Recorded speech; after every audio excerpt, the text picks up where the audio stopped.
Mais pour ce qui est du deuxième choix, là, c'est là que ça commence à être intéressant. Le deuxième choix des électeurs. Oui, parce que là, on va un peu rentrer dans les profondeurs du sondage, là, et on va essayer d'en tirer une analyse. Donc là, moi, je vais me demander la question. On se peut mal tous que la CAQ va gagner l'élection, on s'entend. Mais la question maintenant, ça va être quelle va être l'opposition? Quel parti va se démarquer? Et en plongeant un deuxième choix, on peut avoir une idée de qui pourrait se démarquer. Donc, selon le sondage, les deuxièmes choix vont comme suit. 16% des deuxièmes choix vont PQ, 15 à QS, 12 au PLQ, 10 à la CAQ et 5 au PCQ. Donc, ce qu'on remarque d'emblée, c'est que le PCQ n'a pas beaucoup de potentiel de croissance. Si on met les deuxièmes choix et les premiers choix ensemble, là, ça fait 18% maximum, ce qui est vraiment insuffisant pour être une opposition officielle. Du côté de la CAQ, bon, c'est dominant. Ensuite, les autres partis, on a le PLQ et QS avec un potentiel de 30% et le PQ avec 26%. Donc, c'est vraiment dans les mêmes eaux. Et après ça, si on va encore plus loin, si on va dans les deuxièmes choix francophones, donc ce qui est vraiment important pour la majorité des comtés, le PQ est à 20%, QS à 15%, la CAQ à 10%, le PLQ à 10% et le PCQ à 4%. Donc, en gros, Ouais. en gros là, le PQ est à 32% de possibilités chez francophones, QS à 31% et les libéraux à 20%. Ce qui nous montre que les libéraux ne sont pas non plus vraiment dans la course pour aller chercher beaucoup de comtés francophones. Ce qui veut dire en gros que si l'élection reste maussade et qu'il n'y a personne qui se démarque, le PLQ va être une opposition par défaut à cause des châteaux forts libérales qu'il y a dans l'ouest de l'île de Montréal. Mais s'il y a un parti qui peut se démarquer, ça va être soit QS ou le PQ. QS part avec une longueur d'avance, bien sûr, parce qu'ils ont plus d'intention de vote en ce moment que le PQ. Et ce parti-là pourrait devenir l'opposition officielle et détrôner les libéraux. Sauf que pour QS, exemple, ça va être difficile parce qu'il faudrait qu'ils gagnent plusieurs comtés qui n'ont jamais gagné et qui n'ont jamais même passé proche. Il faudrait qu'ils arrivent environ à 18-19 comtés pour être l'opposition. Mais c'est un défi qui est possible. Re-bienvenue aux attachés de presse, émission spéciale de bilan de campagne. Je sais pas pour vous tout le monde, mais avec l'extrait qu'on vient d'entendre, j'ai comme l'impression, Eden, qu'on pourrait t'appeler Nostradamus. Est-ce que je me trompe?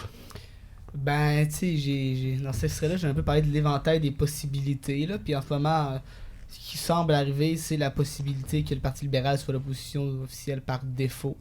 Ce qu'on voit, c'est que le PQ a monté, donc c'est le parti qui a monté, sauf que comme je l'ai un peu dans l'extrait, il part de loin, hein, fait que c'est difficile, là, il était à 15 dans le léger, il a monté de 6 points selon léger et selon Main Street à date, mais jusqu'à où il va monter, est-ce qu'il va être capable d'aller assez haut pour remporter beaucoup de sièges? On ne sait pas encore, tu sais, fait que les libéraux ont peut-être sorti par défaut, mais c'est pas à défaut d'avoir mené c'est pas parce qu'ils ont mené une bonne campagne, on va se le dire. Ils ont mené une campagne assez, Terne? j'allais dire pitoyable, là, mais On dirait que j'utilisais un mot plus poli, mais ouais. effectivement, si on peut se lancer là-dedans déjà. C'est un peu random le sujet qu'on a pris. Ce que je veux dire par là, c'est on peut commenter les campagnes de tout le monde Ouais. au moment où on se parle, parce qu'on l'avait fait il y a 2 semaines, si je ne m'abuse, le 14 septembre. Ouais, entre les deux débats, je me trompe pas. Oui, Ouais, c'est exactement. ça, entre les deux débats. On était les 4 ensemble. Puis, que je pourrais dire par là? Le PLQ, effectivement, une campagne assez terne, si je peux me permettre, des positions un petit peu spéciales aussi. Puis la chef Dominique Anglade qui se présente dans des comtés qu'elle sait qu'elle va perdre. Non stratégique. Mais en tout cas, je comprends son idée de faire une campagne pour tout le monde. C'est d'essayer de rejoindre quand même tout le monde puis d'être sympathique avec tout le monde. Mais d'un autre côté, le parti, selon moi, va très mal. Surtout dans les intentions de vote. Puis il faut que tu gagnes tes châteaux forts ou des circos que tu penses peut-être perdre, mais tu vas pas à ces endroits-là. Je sais pas ce que vous en pensez, là. Je sais pas trop c'est qui les stratèges du Parti libéral du Québec depuis l'arrivée de Dominique Anglade, mais on dirait que c'est erreur par-dessus erreur. Bon, le slogan déjà, là, vous l'avez sûrement oublié les gars, là, mais vrais enjeux, vraies solutions, votez vrai, c'est n'importe quoi. Ça accroche pas, c'est un slogan digne de Jean Charest en 2003. Ça veut rien dire Ça non veut plus. Là. absolument rien dire. C'est quoi les vrais enjeux? Tu sais, je veux dire. C'est comme si les enjeux des libéraux étaient plus vrais que les autres. Exact, mais pourtant ils ont parlé des mêmes enjeux que tout le monde durant la campagne. C'est ça qui me fait rire. Tu sais, admettons le Parti conservateur ou le Parti québécois, on peut dire ce qu'on veut de ce qu'ils ont présenté, mais les deux, il y avait une certaine originalité dans leurs propos. Le Parti conservateur était plus libertarien, plus de droite, avec un discours un peu plus aussi anti-sanitaire. Le Parti québécois avait un discours résolument souverainiste. Mais les libéraux, ils ont juste été la même chose que la CAQ, sauf contre la loi 21 et la loi 96. Au bout du compte, c'était ça, puis c'est pour ça qu'ils vont pas gagner l'élection. C'est pour ça qu'ils vont pas faire de gains, qu'ils vont perdre, mais parce que justement, ils ont une base électorale assez forte à Montréal qui semble rester assez fidèle au Parti libéral, ben ils restent de opposition officielle. Je sais pas ce que t'en penses, Marco. Ouais, je suis quand même d'accord avec Edwin, puis tu sais, surtout quand on regarde les deux projets sur lesquels on a beaucoup martelé, c'est le projet Éco. Donc, c'était souvent dit comme écologie et économie là, pour présenter le projet.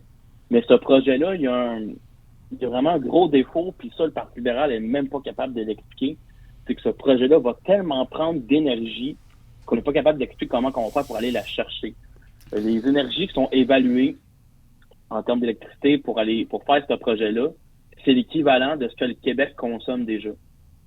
Donc, puis il n'y a pas de plan clair pour trouver comment on va chercher cette énergie-là, de un. Puis de deux, le deuxième projet qu'on a beaucoup tapé le clou, c'est la charte des régions.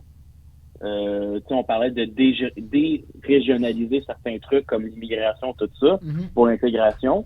On a fait beaucoup de pouces sur la charte des régions, mais je tiens juste à mentionner que c'est bien beau faire la charte des régions comme Mme Anglade veut le faire, mais ça serait le fun qu'il y ait une campagne électorale libérale en région. Il y a plusieurs régions du PLQ qui n'ont pas été visitées, comme le Saguenay-Lac-Saint-Jean. Là, aujourd'hui, elle se rendait genre à Ongava, puis peut-être éventuellement dans le nord du Québec, puis après ça, de la Madeleine, tout ça. Mais avant aujourd'hui, elle n'avait même pas mis les pieds dans ces régions-là. Puis aussi, il y a d'autres régions du Québec là qu'elle n'a pas fait beaucoup campagne. Donc, je vois pas pourquoi on parlait beaucoup de la charte des régions. On y allait même pas en région. Donc, pour moi, c'est juste une continuité comme quoi que la campagne du PLQ au niveau national va très mal. Puis, ça se reflète aussi dans les châteaux forts qu'on risque de perdre, comme la Porte. Pour l'instant, c'est la CAQ qui sera en avance. On n'aurait jamais pensé ça il y a 4 ans. Là, Jamais. Dans la Pinière, c'est extrêmement serré.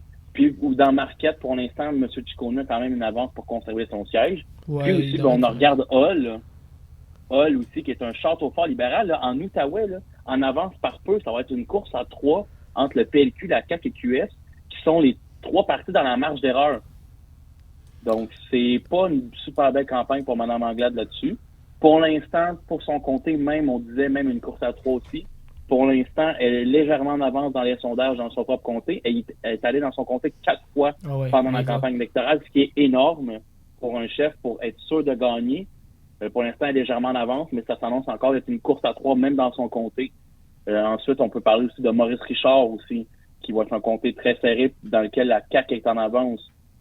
Sinon aussi, Verdun aussi, qui n'est pas gagné d'avance non plus pour le ça Parti libéral. Ça va se décider au jour J, Verdun, là, justement. Là. Ça va se décider le 3 octobre, tout ça. Mais bon, comme on dit, il y a un bon vieux proverbe qui dit en campagne électorale, dis-moi où ton chef va et je te dirai s'il veut garder des châteaux forts et où faire des gains. Mais là, avec ce que Mme Anglade fait en ce moment, elle va dans des comtés dans lesquels elle n'a aucune chance de faire des gains, qui ne sont pas non plus des châteaux forts. Donc, pour moi, depuis le début de la campagne, c'est un gros point d'interrogation pour moi pour le Parti libéral du Québec. Sinon, y a-tu des... Si on peut parler par parti, par exemple, on le sait, hein, puis peut-être en a glissé un mot dans l'extrait, partant de l'opposition, un parti qu'on pensait vraiment pas voir monter aussi rapidement, c'est le Parti québécois. On pensait que... le narratif qui était quand même assez ambiant, c'était que le Parti québécois en était potentiellement à sa dernière élection. Écoute, puis c'est un narratif qui était poussé pas à tort. Là. Au début de l'élection, le premier léger, le Parti québécois était à 9%.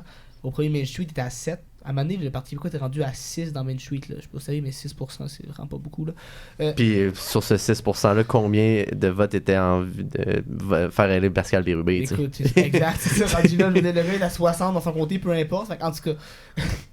Fait que c'était commencé à être difficile le Parti québécois, mais faut le dire, et ça c'est pas mal totalement au contraire, totalement aux antipodes de la campagne libérale, c'est que le Parti québécois a réussi à faire pogner sa campagne. Dominique Anglade, personne s'attachait à elle.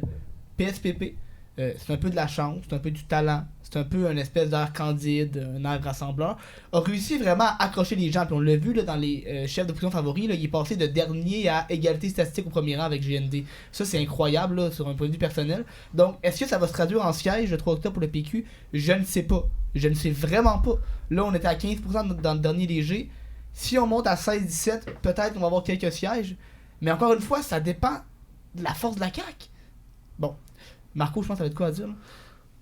Oui, ben c'est ça. Dans le fond, pour moi aussi, là, je crois que justement avec la campagne de PSPP, ça va se traduire plus en termes de pourcentage de vote qu'en termes de sièges. Par contre, ce qui est en termes de sièges, c'est que honnêtement, Camille Lorrain devrait être dans la poche, puis on va en discuter plus tard. Oui. Puis aussi des comtés qui sont dans l'Est du Québec, là, qui sont quand même pivots entre le PQ et la CAQ, devraient aller au PQ. Là, je parle ici même de Bonaventure, aussi les îles de la Madeleine, là, qui devraient quand même rester dans les mains du PQ. Je sais pas si tu voulais en glisser un mot, Phoenix. Ben moi, c'est surtout, tu sais, PSPP, ça fait 4 ans qu'il est chef déjà. 2 ans et demi. 2 ans et demi? Ouais. Depuis la Je pensais pandémie, que genre. c'était direct Ouais. 2018, mais ouais, ça fait du sens. 2 ans et demi. Puis on avait l'impression un peu que tu sais, c'était Pinocchio, genre un bonhomme de bois qui Ouais. prend de la poussière dans le coin de la pièce. Là. Un petit coon, là, quand même. Ouais. Ouais. Puis finalement, on apprend que c'est une vraie personne, là. Puis qu'il y a de la saveur. Il est plus... tu sais, il est spicy. Mais dans le bon sens du terme, là. Pas dans le sens controversé, mais dans le sens que il y a de la saveur, il y a de la personnalité. Il tient la position de ses idées. Ah oui, c'est...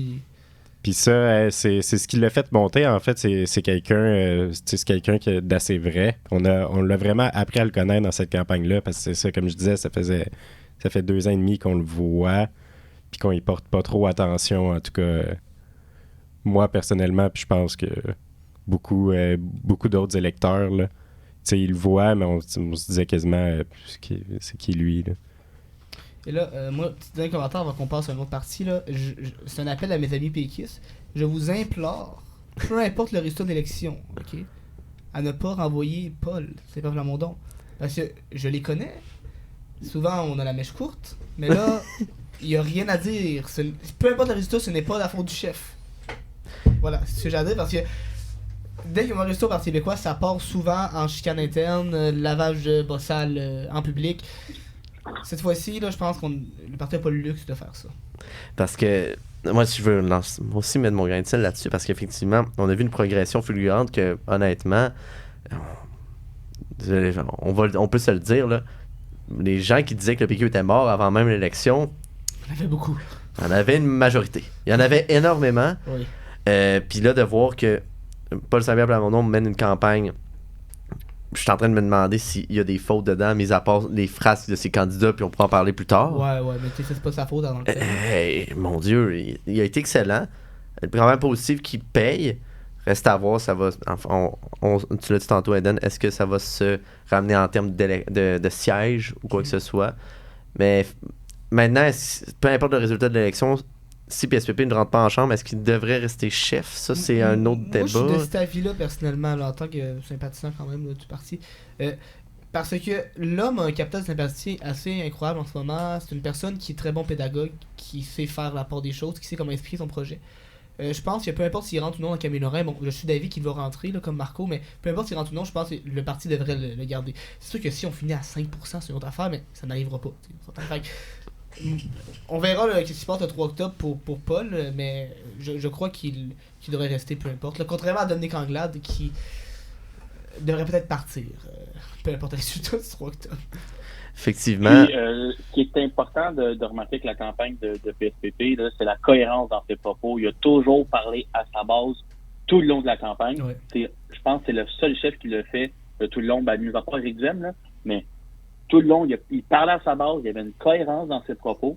Puis ça, c'est vraiment important en campagne électorale. On peut le voir ce que ça peut faire quand on manque de cohérence. On l'a vu avec la CAQ. Écoutez, François Legault, là, tout le long de la campagne, il fallait qu'il répare les bourdes qu'il faisait parce qu'il n'était pas cohérent dans ce qu'il disait. Mais PSPP avait cette force-là. C'est le seul aussi qui était positif dans la manière qu'il voyait les choses. Puis c'est ça, honnêtement, qui l'a fait découvrir au grand jour. Puis qui fait en sorte qu'il y a quand même une bonne empathie de la part des Québécois envers lui. Et c'est pour ça aussi qu'il va chercher quelques votes à la CAQ depuis le début de la campagne. Si on peut continuer sur les différents partis. Un parti qui a une situation intéressante, puis que j'ai de la misère à placer, c'est Québec solidaire, en fait. Vraiment. C'est une drôle de situation, puisque, bon, il y a eu, bien sûr, la CAQ, c'est probablement... le Québec, pour la CAQ, Québec solidaire est une menace. On l'a vu avec la campagne, avec les pamphlets taxe orange, ou toujours les petites flèches lancées aux différents partis, si je peux me permettre. Ça, c'est de ce que j'ai remarqué. Puis, ça se transcende d'une manière assez spéciale, l'appui pour Québec solidaire. Je sais pas si vous avez un mot là-dessus, d'abord. Mais, moi, je veux revenir sur ce que tu viens de dire. Est-ce que la Québec solidaire est vraiment une menace pour la CAQ? Parce que moi, je suis vraiment d'avis que François Legault et ses stratèges, surtout, sont des gens extrêmement intelligents. Puis ils savent. Et ça fait longtemps qu'on dirait qu'ils essaient de créer ça. Mais si ils rendent l'élection ou l'ajout de politique québécoise, l'arène politique entre une opposition entre la CAQ et QS, avec la forme actuelle de la CAQ et la forme actuelle de QS, la CAQ va toujours gagner. Et je pense que c'est ça l'idée de Legault quand il a fait des choses comme la taxe orange, puis toutes ces espèces de populisme de bas gamme là, qu'il fait là, un peu là, sur QS. Ben, c'est parce qu'il sait que QS ne pourra pas le battre. Et, ben, QS c'est la forme actuelle, là, je veux dire. Fait qu'il essaie de mettre QS en opposition, et je crois que l'erreur de QS cette campagne, qui somme toute n'a pas été mauvaise, de mon avis. Certes, il y a eu des problèmes avec la taxe orange parce qu'il y a eu des problèmes d'explication. Hein? De vulgarisation, surtout. Les gens n'ont pas compris la plateforme économique de QS. Parce qu'on s'entend que si on regarde la plateforme vraiment, il n'y a rien là-dedans qui est scandaleux. Là. Vraiment pas. Mais il faut juste. Il aurait fallu peut-être mieux l'expliquer. Mais bon, c'est quand Nadeau-Dubois, après le premier débat, ou ouais, entre les deux débats, quand il est venu justement ici à l'Estrie Show, il a dit c'est une lutte à deux entre QS et la CAQ. Ça, c'est une grave erreur. Parce que là, c'était. Ben non, c'était pas vrai, mais c'est surtout que c'était un peu comme rire de la gueule du monde. T'sais. Et le sondage d'après a montré que QS était comme à 16%, égalité avec les autres partis d'opposition. Et là, il y a eu de l'air un peu de quelqu'un qui se prend pour un autre. Puis je pense que c'est la raison pourquoi QS peut-être n'a pas réussi à monter. N'a pas réussi à. Parce que QS, là, je regarde le sondage léger de la semaine passée, ils sont à 17. C'est mieux qu'en 2018, c'est 1% de mieux. Mais c'est pas assez pour atteindre le statut de gouvernement en attente qu'on aurait pu voir venir, qui aurait pu... Mais ils l'acclament d'être le gouvernement en attente du Québec solidaire. Ils le disent depuis le début de la pré-campagne. Ouais. C'est une stratégie tactique ou de politique que le Québec solidaire a décidé de prendre. Moi, j'avais mentionné à l'émission d'ailleurs, OK, c'est une stratégie que j'ai un peu des doutes, mais je peux concevoir l'idée. Ouais. Et là, vous voyez, ben, les résultats ne montent pas comme on voudrait peut-être le faire. T'sais. Mais tu sais, il y a aussi l'enjeu PSPP là-dedans, parce que ce qui fait monter QS, ce qui permettrait à QS de devenir un parti d'opposition, c'est si le PQ serait mort. Parce qu'il serait...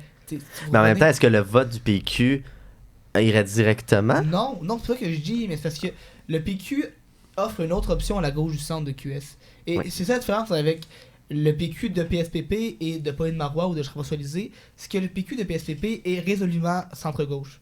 Un programme réellement social-démocrate. Et les gens peuvent se dire de gauche et voter pour le PQ. Avec Lisée, c'est un peu plus difficile. Tu comprends? Il offre une option, puis il fait réfléchir aux gens, puis il y a aussi un discours beaucoup plus inclusif, beaucoup plus, tu sais, on n'est plus dans le PQ, la charte des valeurs, on s'entend là. Fait tu sais, c'est ça qui est difficile pour QS, je pense. Je pense que c'est ça qu'ils n'ont pas vu venir, parce que si, exemple, les 6% que le PQ a pris dans la campagne auraient été, admettons, à QS, mais QS serait comme à 23, là, tu sais, il serait à 22, il serait là, il serait où qu'il voudrait être. Mais il y a ça, parce qu'en tant que tel, la campagne de QS n'a pas été mauvaise, mais elle a comme été neutralisée. C'est plutôt ça qui est arrivé. Je sais pas si t'avais un autre commentaire. Ouais, on a l'impression.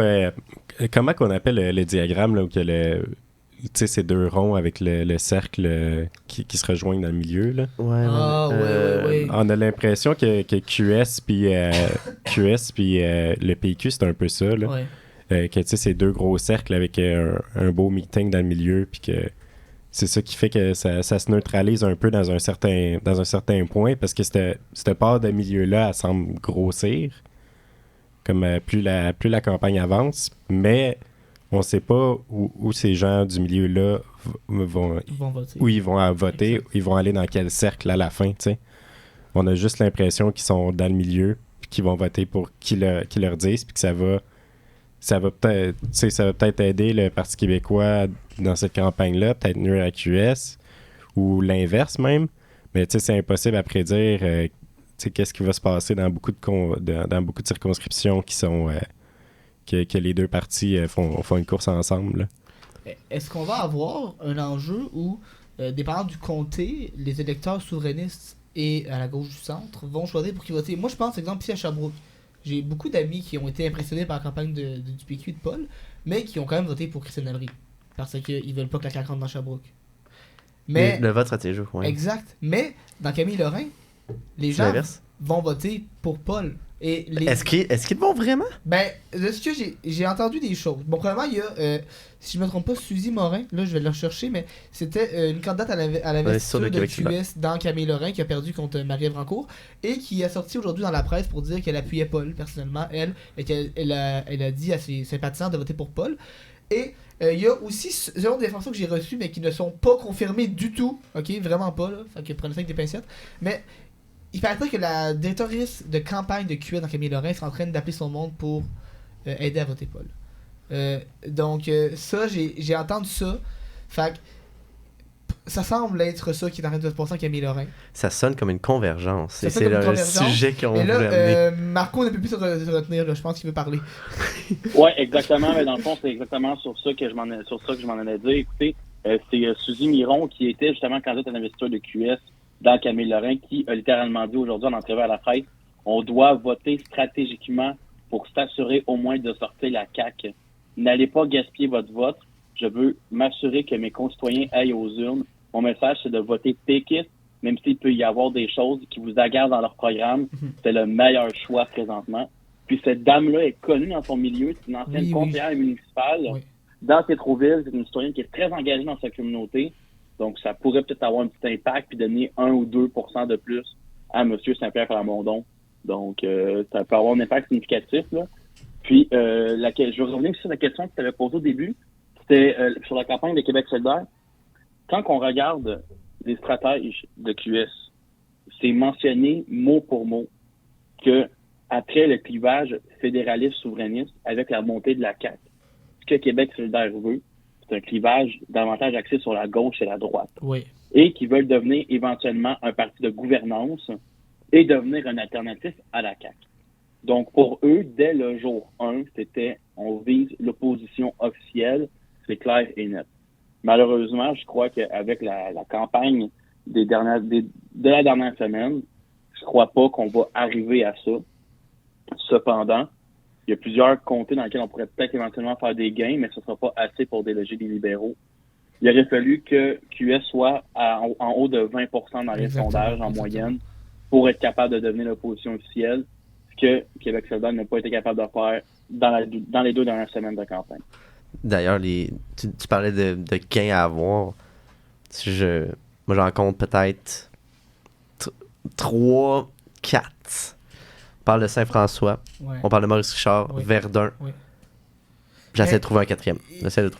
Peut-être Saint-Henri-Saint-Anne. C'est ça, c'est comme si tu vas dans la fourchette haute de QS, là, tu leur donnes leur 10 de 2018, tu leur donnes Verdun, Maurice Richard, tu leur donnes Saint-François, tu leur donnes Saint-Henri-Saint-Anne, Villot et Hall. C'est les 16 seuls que QS pourrait potentiellement, dans un monde parfait, gagner. C'est 16. Mais ça, là, c'est qu'il faudrait que toutes les astres s'alignent le 3 octobre. Là. Vraiment, là, faudrait vraiment faire mentir, en fait, les sondages. Mais au-delà de ça, je ne vois pas d'autres côtés que QS peut gagner. Donc, à moins que les libéraux aient en bas de 16, ce qui est selon moi impossible. les C'est libéraux 16 vont comptes rester- anglophones c'est ça. de West Les Island. libéraux vont rester plus officiel. Et pour le PQ, c'est la même chose. Le PQ, s'il finit à 15, 16, 17, il va avoir 3, 5, 7, 8 comtés.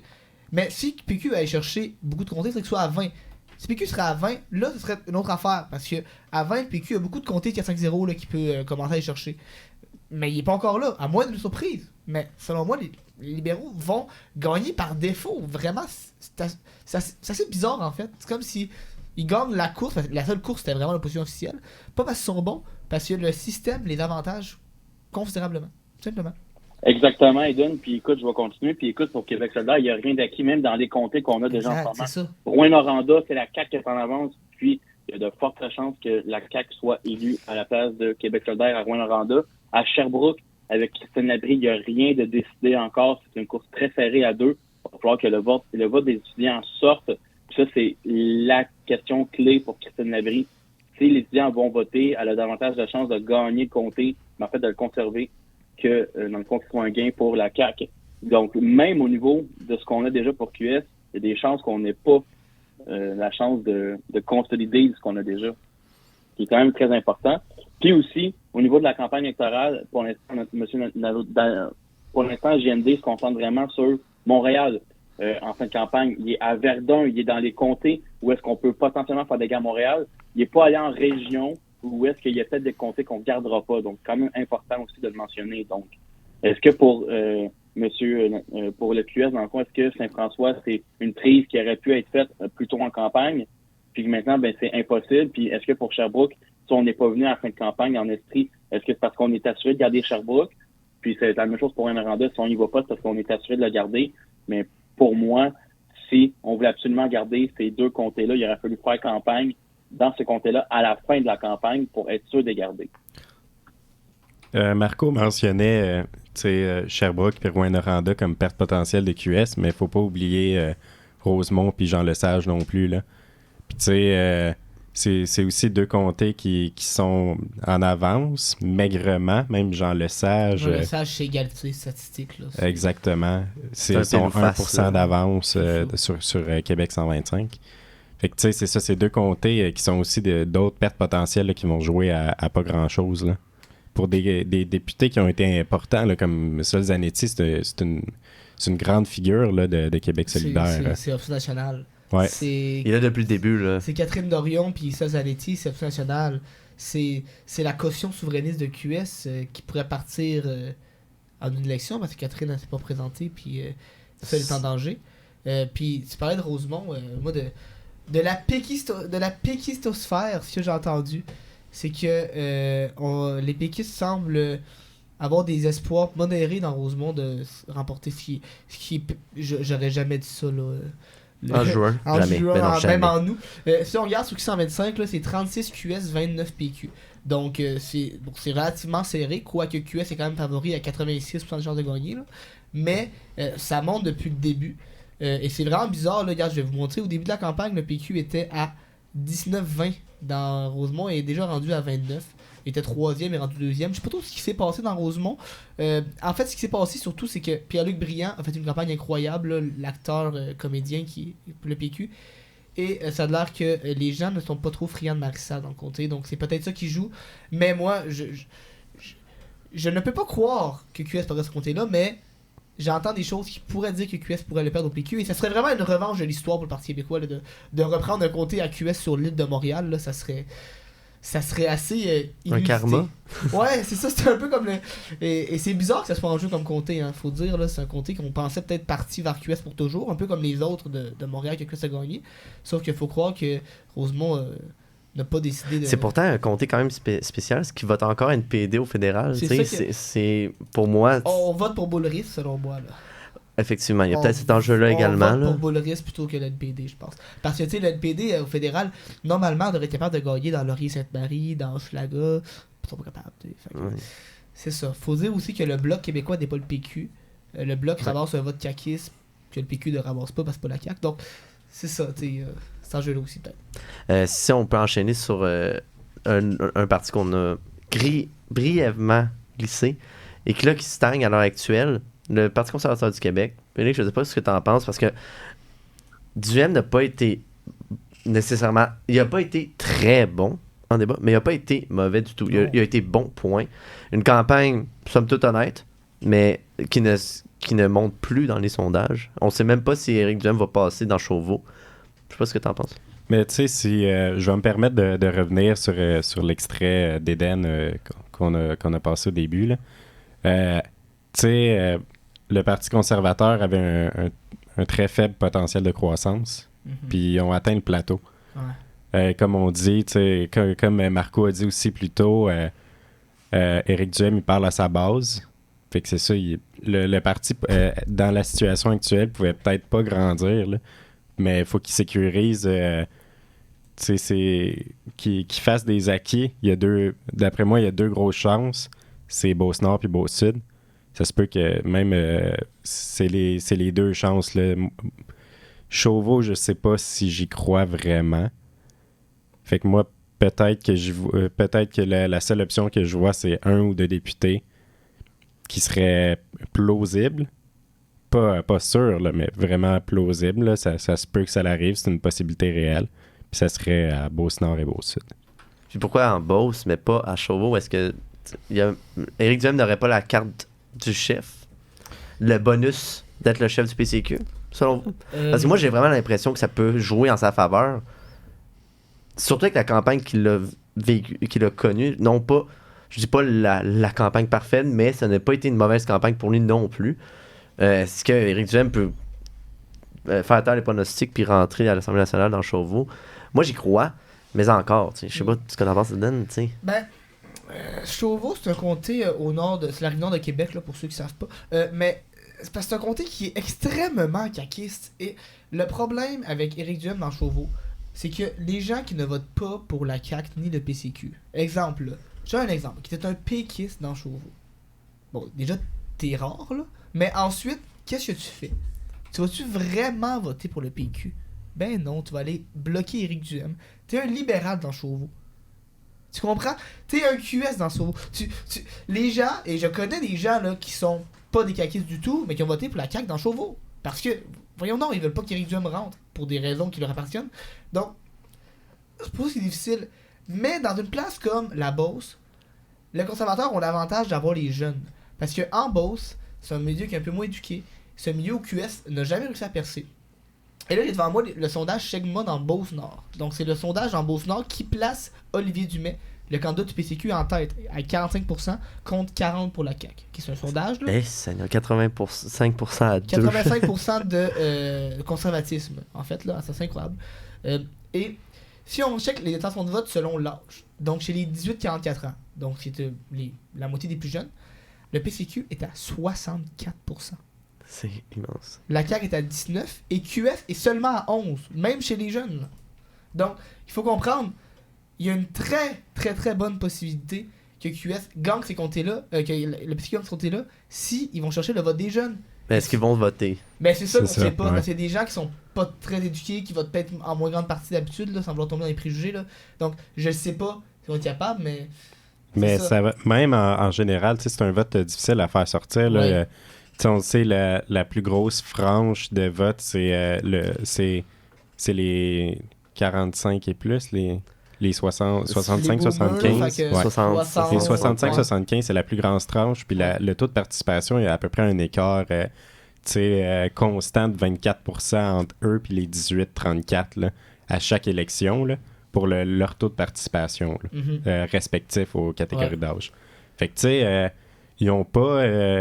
c'est sûr que c'était presque 70% pour les 18-34. Ouais, c'était assez différent. Là, je pense que c'était comme du 50 pour les plus jeunes, du 70 pour les plus vieux. Là, comme Mais ça. tu sais, c'est ça. significatif, C'est un...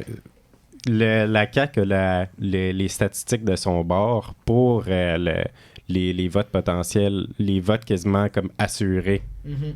Tandis que le PCQ, dans ces deux circonscriptions-là, ont les statistiques de leur bord, mais pour plus le potentiel, tandis que le CAQ, c'est plus l'assuré. Fait qu'il faut que le potentiel du PCQ se transforme en assuré s'ils veulent gagner les deux circonscriptions. Puis tu sais, dans Beauce-Sud, qui est l'autre côté de la Beauce, que le PCQ est à égalité avec la CAQ, là, le PCQ a 69% des 18-44 ans. C'est énorme. Ça, là, c'est plus que QS a de jeunes dans leur comté presque. Là. C'est incroyable. Vraiment, Ouais, là. ça Mais fait- vont-ils être capables de faire sortir ce monde-là? J'en doute. Vraiment, et pour finir sur le PCQ, pour ma part, là, je suis pas mal d'accord avec ce que vous avez dit jusqu'à présent. Juste, si le PCQ ne réussit pas à avoir un élu, le parti ne va pas survivre. C'est plate à dire, là, mais un parti sans élu, qui n'a jamais eu d'élu, et qui n'est pas institutionnalisé encore, ne va pas survivre. Il va avoir une élection, il va être après une élection. Mais après une élection, là, si Éric Duhem, il n'y a pas d'élu, puis il n'est pas environ 10% dans les sondages, il sera pas invité au débat des chefs. C'est ça qui va arriver. Puis il sera plus dans le Big Five. Le financement. Mais en même temps, avec le vote qu'il va avoir, il va réussir à avoir un financement subséquent Ouais. dans la mesure où ils n'ont jamais eu de l'ampleur totale. Ouais, là, mais tu sais. les règles d'invitation au débat des chefs, bon, ils changent tout le temps, là, mais cette année, c'était soit que tu aies élu un député, Ou finalement avant- qui te représentait. tu ou sais. qu'il représentait, ou que tu aies 10% d'intention de vote. Ce que Duhem avait. Là, il va peut-être pas avoir 10% d'intention de vote là, après. Là. Peut-être qu'il va tomber à 7-8. Là. Tu sais, les mesures sanitaires, c'est fini un peu aussi. Fait que ça va être fait que c'est pour ça que pour lui, c'est essentiel, là, c'est primordial qu'il fasse élire un député. C'est vraiment, il devrait. Moi, si je serais dans le staff conservateur, là, j'enverrais tout le monde dans un des deux côtés de Beauce. Tout le monde que je connais. Puis, c'est ça que la DQ avait fait en 94 avec Mario Dumont. La première élection de la DQ, là, comment elle s'appelle, là, la fille là, qui a été députée de la DQ un peu, qui a été analyste, là, qui est rendue à la BANQ, là. Marie Grégoire, c'est tout ça? Grégoire. Ouais, c'est ça. Elle, là, J'ai écouté un podcast l'autre fois, puis elle disait qu'à la première élection de la défi en 94, à partir de genre la troisième semaine de campagne, ils sont tous allés dans Rivière-du-Loup. Tout le monde a été dans Rivière-du-Loup sauver Marie-Claude Dumont. Tout le monde. Il devrait faire ça. Puis la DQ a réussi à exister, puis aujourd'hui, la CAQ est rentrée au pouvoir. Fait que c'est ça. Il va falloir qu'ils fassent élire un député, sinon ils réussiront pas. Marco? Moi, ça fait le tour pas mal de ce que le gars disait, puis honnêtement, pour moi, dans Chauveau, je crois pas que Duhem réellement des chances de gagner. Moi, si j'avais mettre à gager, dans le fond, sur des comtés potentiellement PCQ, ce serait soit Beauce-Nord ou Beauce-Sud. La stratégie, c'est la même que j'emploierais, ça serait de tout mettre l'effort de guerre, mettre ce qu'on appelle en termes là, des foot soldiers, dans le fond, des soldats de terrain, faire du terrain pour faire sortir le vote. Moi, c'est ça que je ferais pour ce qui est du PCQ. Puis, s'il y en a un des deux candidats dans Beauce, Sud ou Nord qui est élu, je serais pas surpris de voir Éric Duhem littéralement juste demander à ce que le candidat démissionne pour qu'il puisse prendre sa place. Sauf qu'il faudrait une élection partielle. Il faudrait faire une élection partielle après, mais je serais pas surpris de voir ce genre de comportement-là pour que Éric Duhem ait une voix au moins à l'Assemblée nationale, que ce soit aussi la sienne. Puis, ma grande crainte, moi, c'est une crainte que j'ai, puis en fouillant les réseaux sociaux, pour en a discuté tantôt, c'est il y a une base qui est une base du PCQ, là, qui, évidemment, c'est la branche adéquiste qui est déçue de la CAQ, là, les CAQ, comme Éric Duhem l'appelle, mais il y a aussi une base qui est peu éduquée au niveau politique, qui comprennent pas comment le système électoral fonctionne. Puis, ça m'est arrivé souvent de voir dans des personnes qui étaient très partisanes du PCQ, de voir si on n'a pas tant de députés, pour nous, l'élection, ça va être une fraude électorale. Moi, c'est vraiment la crainte que j'ai. Puis, j'espère qu'Éric Duhem, si le score n'est pas aussi fort qu'il pense, il va pouvoir expliquer à sa base que, écoutez, non, ça fait partie de la game, c'est comme ça fonctionne, c'est une mode de scrutin qui est faite comme ça. Pas nécessairement parce que tu as 15% des votes, que tu as autant de sièges que le nombre de voix que tu as. C'est juste que le vote des conservateurs est très concentré dans plusieurs comtés. Puis c'est comme ça fonctionne, malheureusement. Puis moi, j'ai peur que à cause de ça, qu'il y a une certaine base qui s'était intéressée à la politique, qui ils vont pas se réintéresser à la politique, puis qui n'auront plus jamais voté. Parce que pour eux, ça va avoir été une fraude électorale. T'sais. Mais c'est le système dans lequel on vit, puis il faut vivre avec. Puis malheureusement, dans le système qu'on est, ça occasionne énormément de disproportions et de distorsions électorales. Mais écoutez, ça, la réforme du mode de scrutin, on pourrait en parler encore longtemps. Mais François Legault n'a pas vu la fin, mais écoutez. Je pense qu'on en parle quelque chose qui va être mis. Je pense qu'on en parle à chaque émission électorale, Marco, du changement de mode de scrutin, tellement c'est aberrant. Tellement que c'est aberrant. Ben oui, c'est aberrant, puis en même temps, regardons, mettons, ce dossier-là en évolution. Ok, c'est passé d'une promesse qu'on signe avec les partis politiques de l'opposition, sauf le Parti libéral, pour que ça se passe. Après ça, on fait des consultations. Après ça, on fait un projet de loi. Puis là, pouf, finalement, genre avec la COVID, on n'a pas le temps. Fait que là, on repousse. Puis là, finalement, on dit, François Legault, il dit aux Québécois, finalement, c'est la population qui va dire ça, on va faire un référendum sur cette question-là. Ça va vraiment, les gens, ils veulent ce qu'on propose, là, qui était la mix compensatoire régionale. Bon, fait que là, finalement, finalement, non, on s'en va en élection, puis on passe à autre chose. Là, finalement, le monde, il en veut plus de ça. C'est juste les intellectuels qui s'intéressent à ça. Bon, on passe à ça. Puis honnêtement, puis genre, François Legault en Abitibi, puis il dit qu'il n'excluait pas un référendum pour la fonderie Horn de la population là-bas. Honnêtement, d'après moi, il n'y aura pas de référendum. Ça va être, si vous élisez un caquiste, on laisse les choses telles qu'elles sont. Puis si vous élisez une solidaire, là, on va faire en sorte de changer les choses, que ça devienne à des normes. Moi, c'est ça. Quand que je vois François Legault parler de référendum comme il l'a fait, pour moi, c'est genre, on va passer à autre chose. Puis honnêtement, sur des questions comme ça, je le crois pas. J'y crois plus. Je suis comme, si ça a son avantage, il va juste comme écarter l'idée, puis voir comme finalement, ça intéresse personne. Puis c'est vraiment ça ma crainte. Là. On a revenu encore sur le mode de scrutin. Moi, c'est ça ma crainte, qu'il y a une base du PCQ qui s'est intéressée à la politique pour la première fois, qui vont sûrement aller voter aussi pour la première fois, qui iront plus jamais à cause du mode de scrutin, puis à cause qu'il n'y a pas d'éducation aux politiques faite à cette base électorale-là.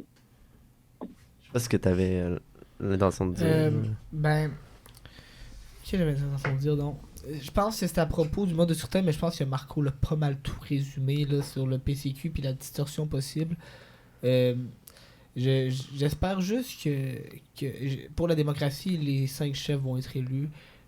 C'est très peu probable que les 5 soient élus parce qu'on a quand même 3 chefs qui sont en situation peu confortable. Donc que les 3 gagnent leur comté, ça serait difficile. Mais c'est clair que pour les conservateurs, s'ils perdent sans siège, ça va être difficile pour les militants. Mais là, on a oublié de parler de l'éléphant dans la pièce, là, tout le monde. Là. La CAQ. Est-ce que tu te lances là-dedans? Honnêtement, là, je pense que c'est probablement la meilleure campagne que j'ai vue de ma vie. Je pense que c'est le bon terme. Gouvernement sortant. C'est comme, ils ont fait tout ce qu'il fallait pas faire. Mais ça ne change rien. Ça change rien. Parce qu'ils sont quand même à 37% dans le sondage léger. Ils vont quand même avoir 90 à 100 sièges.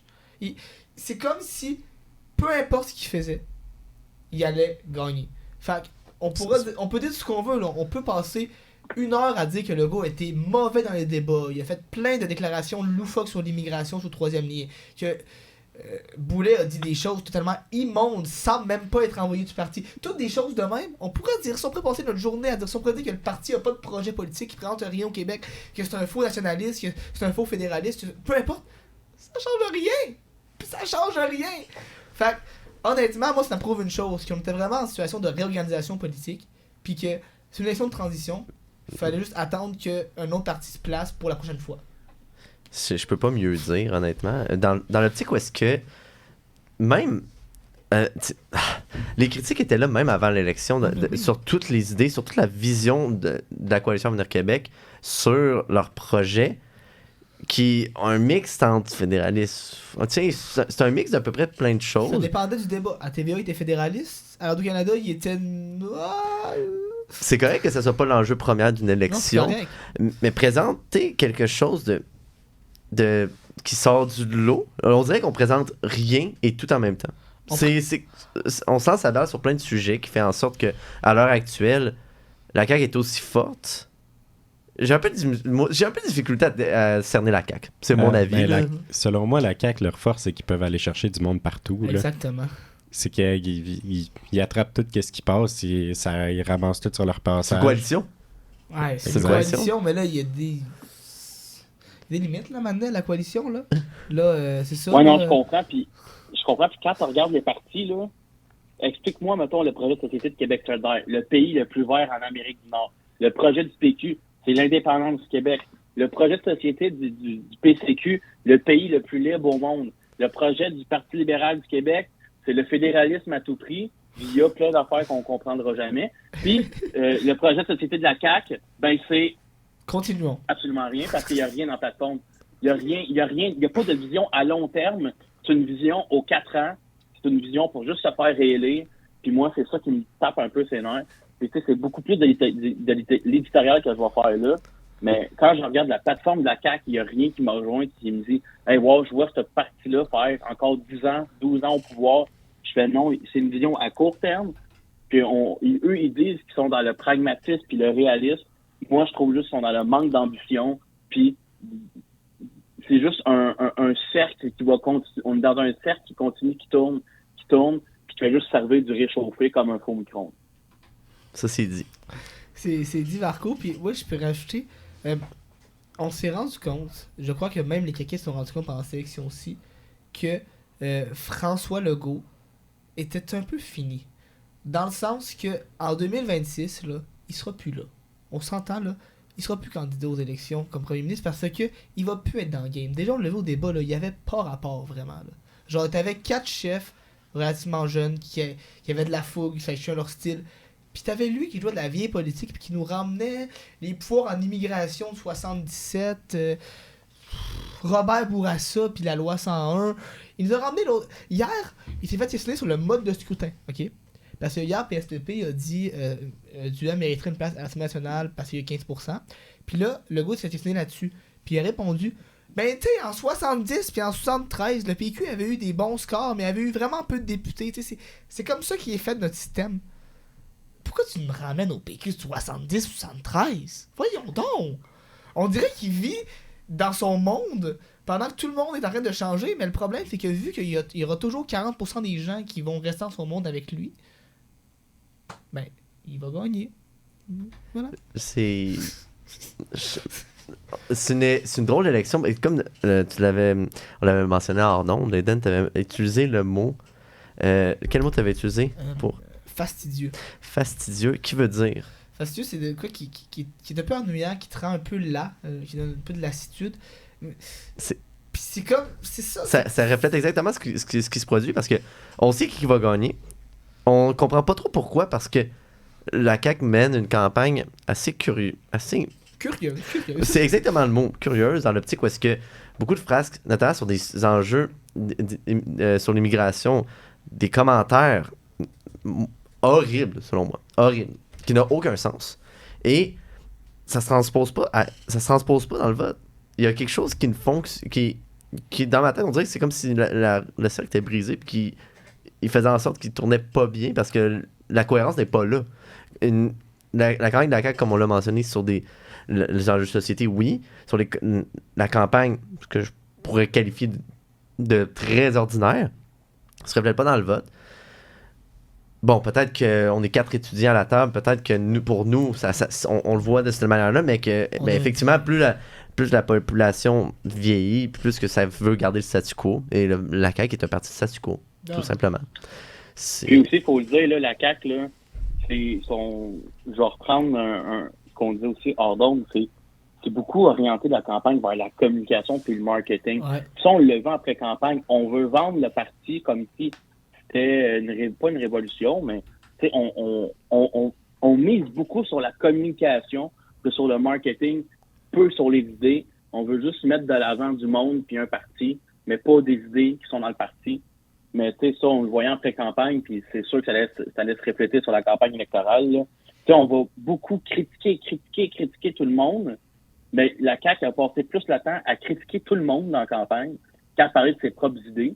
Puis quand on parlait de ses propres idées, ben c'était pour se reprendre parce qu'on disait des affaires qui n'avaient pas de bon sens. Ouais. Comme sur le troisième lien, comme sur l'immigration, sur des trucs comme ça. Ça a été ça tout le long de la campagne. Puis, pour moi, là, il était temps que la campagne finisse pour la CAQ parce que tu donnes 2 cents de plus à la campagne. J'ose pas imaginer des sondages. Puis, honnêtement, ça aurait juste descendu tout le long pour la CAQ.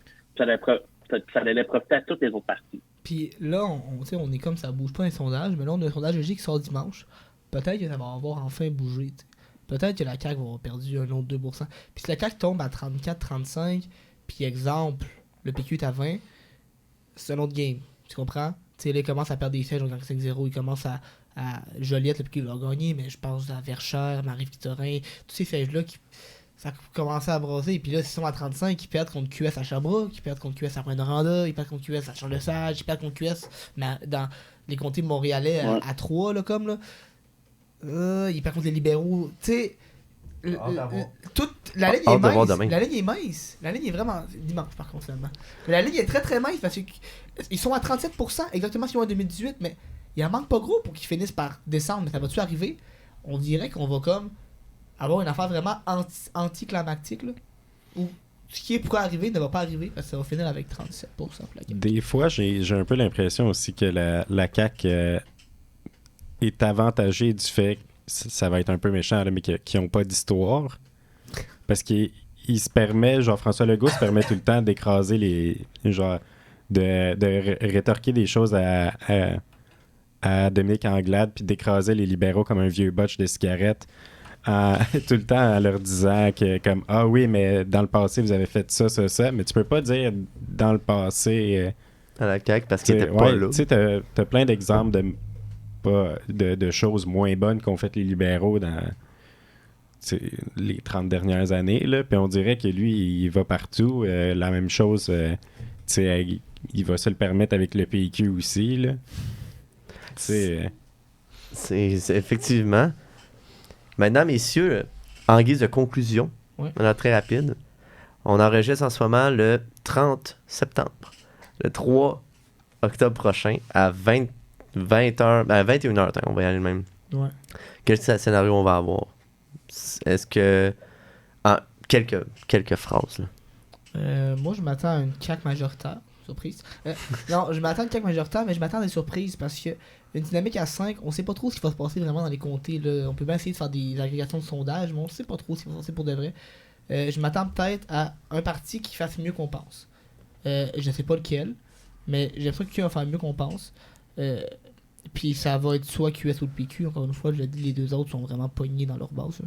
Fait on verra à ça. Mais je m'attends à ce qu'il y ait un parti qui émerge. Ils vont pas être en position officielle, mais si le PQ réussit à aller chercher, exemple, 8-9 sièges, c'est une victoire incroyable pour le moment de la campagne. Ou si QS se ramasse à 14-15, ben, c'est ça qui est considérable là, pour QS. Voilà, moi c'est ça que je m'attends. Je m'attends à que la PCQ ne gagne pas de comté, malheureusement pour eux. Je m'attends que les libéraux conservent environ 20 comtés dans le West Island de Montréal. Là. Et Pontiac. C'est pas mal ça. C'est pas mal ça. Ouais, pas mal ça aussi. Mais Eden, je pense qu'il voit juste là-dessus. Là, c'est ça, le PLQ va garder les mêmes qui sont quasiment assurés dans les agglomérations de sondage.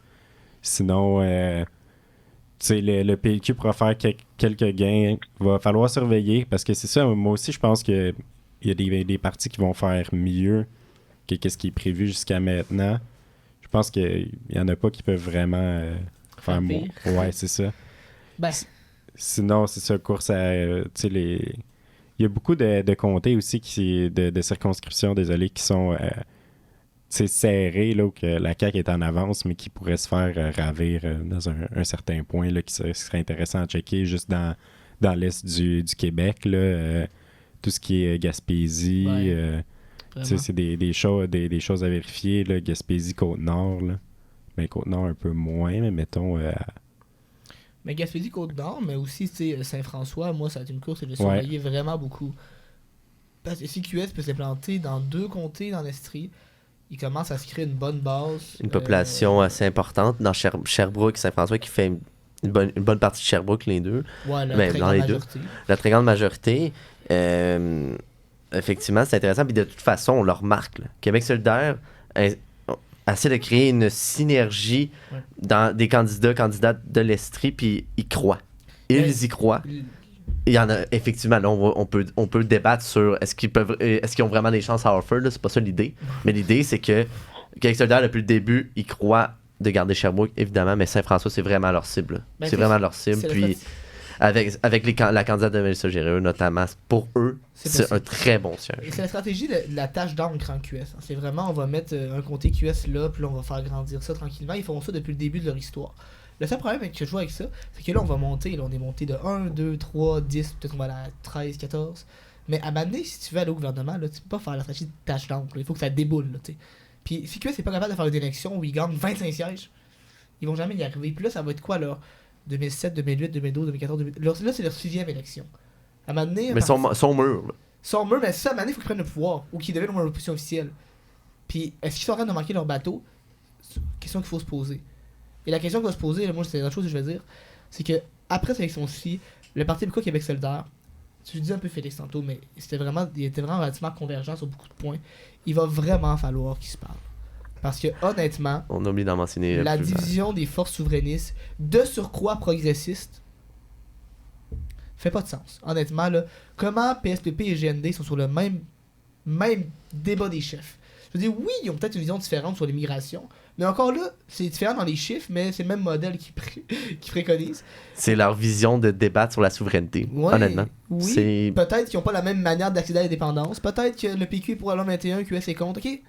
Mais, je veux dire, sur l'essentiel, là, on est capable de s'entendre, de faire des alliances, ou du moins pragmatiques, pour que les deux parties ne se mangent pas. Comme, jamais PSPP devrait être en danger dans Camille Lorrain, jamais QS devrait être en danger dans Sherbrooke. Ça devrait pas arriver, ces choses-là.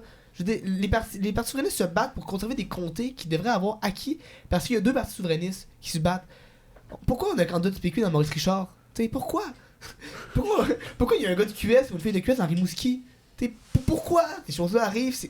C'est une perte de temps, vraiment, et ça fait juste passer la CAQ, et je crois vraiment que... J'espère que PSPP va gagner dans Camille Lorrain pour plusieurs raisons, mais dont celle-là. Ça va prouver que la convergence, ça marche. Marco? Moi, ce que je regarde à 3 octobre, c'est est-ce que tous les chefs vont être élus? Ça, c'est une question qui est fondamentale pour moi, pour Mme Anglade, M. Saint-Pierre Plamondon et M. Duhem. Est-ce que les chefs vont être élus? Après ça, moi, ce que je vais regarder aussi le 3 octobre, c'est l'opposition. Pour moi, l'opposition officielle, ça va être la Parti libérale, de facto, qui va la former à cause du West Island, de Montréal, puis de l'Outaouais. Mais moi, ce que je veux regarder, c'est qui va finir troisième. Ça risque d'être la CAQ, ça risque d'être QS, qui va être encore la deuxième opposition officielle, mais à combien de sièges? Est-ce qu'on va conserver des acquis? On va faire des gains? Puis les gains, on va les faire où? Est-ce que ça va être comme Eden dit, ça va être avec la tâche d'angle, puis on va chercher un compte à Montréal, mais on va en perdre un à Rouen, peut-être un à Sherbrooke? Moi, c'est ça que c'est ça que j'ai hâte de voir. Puis pour le PQ, ben est-ce qu'on va conserver ce qu'on a déjà dans l'île du Québec? Moi, c'est ça que je vais checker. Puis aussi, ben Beauce-Nord, Beauce-Sud, voir s'il n'y a pas une tendance pour le PCQ à faire un gain là. Mais écoutez, moi, je veux vraiment beaucoup m'attarder sur l'élection des chefs, puis aussi Québec solidaire, voir si on va perdre ce qu'on a déjà aux mains de d'autres partis comme la CAQ. Puis Eden, il a absolument raison quand il dit ça, il va falloir que le PQ et QS s'assoient ensemble pour peut-être pas fusionner. Non, moi, la fusion, j'y crois pas. Moi non plus. Mais une alliance, Oui. je crois que à court terme, ça va être bénéfique pour les deux partis. Puis ça va renforcer le poids de l'opposition face à François Legault. Exactement. Il y a tellement de comtés où le PQ et QS se mangent pour rien, dont ici à Sherbrooke, dont, je veux dire, en tout cas, C'est ça. voilà. Il y a beaucoup de comtés au Québec, là, sont 2-3 ou 2-4. Mais quand on additionne les deux ensemble, ben, ils sont premiers. Mais premier de loin, là, tu sais, si t'avais un candidat QS C'est ça. PQ dans Sherbrooke, là, elle serait à 50%, genre, tu sais. En tout cas, Ça, c'est un fait. Messieurs, on a pris beaucoup de temps pour discuter. On aime ça, genre de politique. Mais une chose est sûre, c'est qu'on va être aux aguets le 3 octobre. oui. Et de notre côté, moi et Marco, on va être en ondes en direct lors de la soirée électorale, ici même à CFAC. Mais lors de l'émission d'après, le 10 octobre, on va pouvoir en discuter encore une fois, d'analyses plus poussées, au-delà d'être plus poussées, mais des analyses très précises par rapport à la dernière élection et aux résultats électoraux qu'on aura. Donc, merci de vous avoir prêté au jeu pour cette émission hors série encore une fois, et au plaisir de vous revoir sur les ondes des attachés de presse et sur les ondes de CFAC 88.3. Ça part aussi. Bonne Salut tout le journée. monde.